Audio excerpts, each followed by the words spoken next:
That guy must be seriously deaf. It's so hot in my unit, I have to step out into the stairwell for ventilation.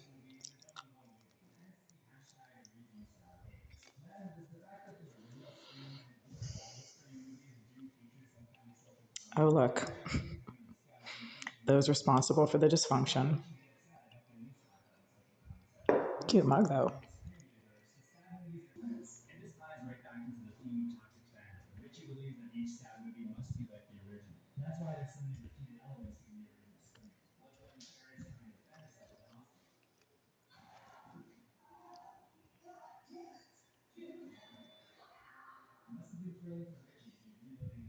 I'm not sure which is worse, having to have dinner in a unit where it's like 90 degrees and I'm sweating, or having to stand out here and listen to that creep blast his TV.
Okay, it's right around 9:30 p.m. now, so I just paused the video. Now I'm gonna have dessert.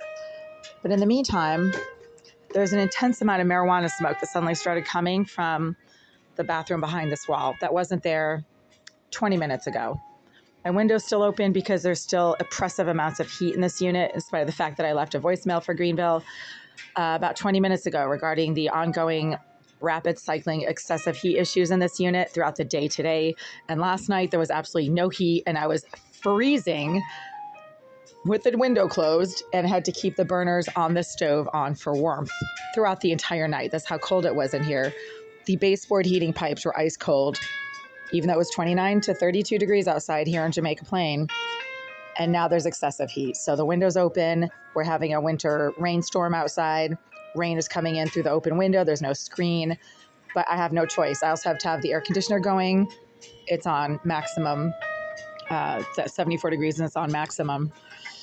Yeah, I mean, this is just insane. This is a breach of habitation. It's a violation of the quiet enjoyment clause at the least, because I actually had to go outside into the hallway and eat my pizza in the front stairwell because it was so hot in here when I came back from getting my pizza. Yeah. So in this place, if it's not one thing, it's another. If it's not the excessive heat, then it's no heat. If it's not the loud, nonstop, thunderous video game noise from Unit 88 next door. It's a psycho thug directly below 76 making violent pounding noises. If it's not the thug directly below 76 making violent pounding noises, it's someone who keeps accessing the vacant premises of the bathroom of Unit 78, located directly behind this wall, and smoking intense amounts of marijuana that fill this corner right here, and do not come from the hallway. So right now, over the last, as I just reported, 25 minutes, just now, about 10 minutes ago, somebody started smoking marijuana behind this wall, which is the vacant premises of the former unit of a known psychopath, sex offender, and cybercriminal named Jasmine Irizarry, who, according to Greenville staff themselves, quote, targets people and is a talented hacker who also, quote, is a surveillance expert.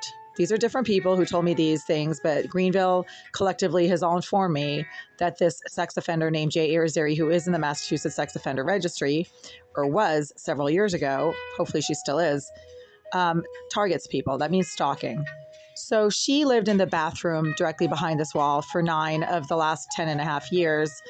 And even though she apparently no longer lives in there, she keeps accessing her old bathroom and engaging in the same exact pattern of stalking and harassment and violence by pounding things against this wall from the bathroom of 78, not from below, but from behind the wall, as she did during the 9 years as she officially lived in that unit. So now I have to go out into the hallway and see if the fumes are coming from the hallway. They never do, but I always check anyway, just to make sure, just for the sake of accuracy.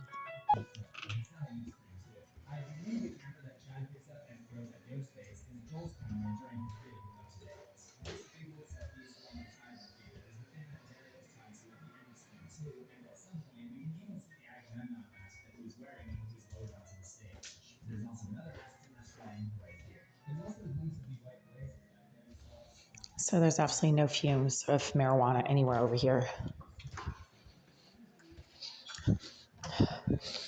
Oh, but I smell it here. That's interesting.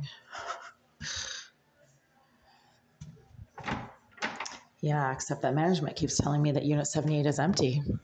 Why in the world would they be keeping a large unit that is so large that it basically shares this entire wall right here with the front stairwell? Why would they be keeping such a large unit with its own bathroom permanently vacant and empty? It's been vacant and empty for almost a year and a half now, aside from a few weeks this past summer when they had the maintenance manager staying there a few days a week, and then he didn't last long.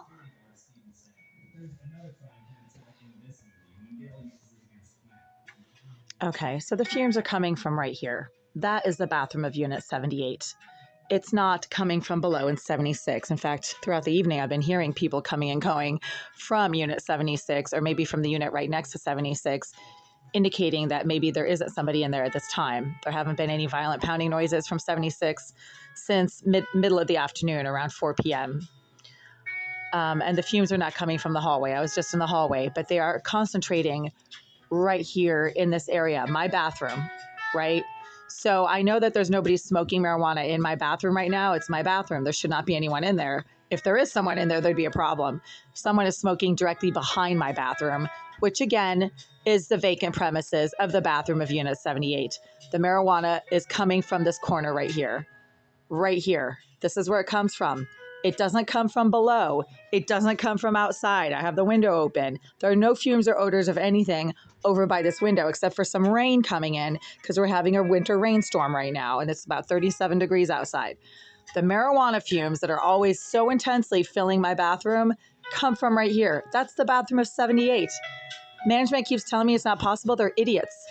Particulate matter such as liquids and gases, right? So odors, gases, can only be intense at their source.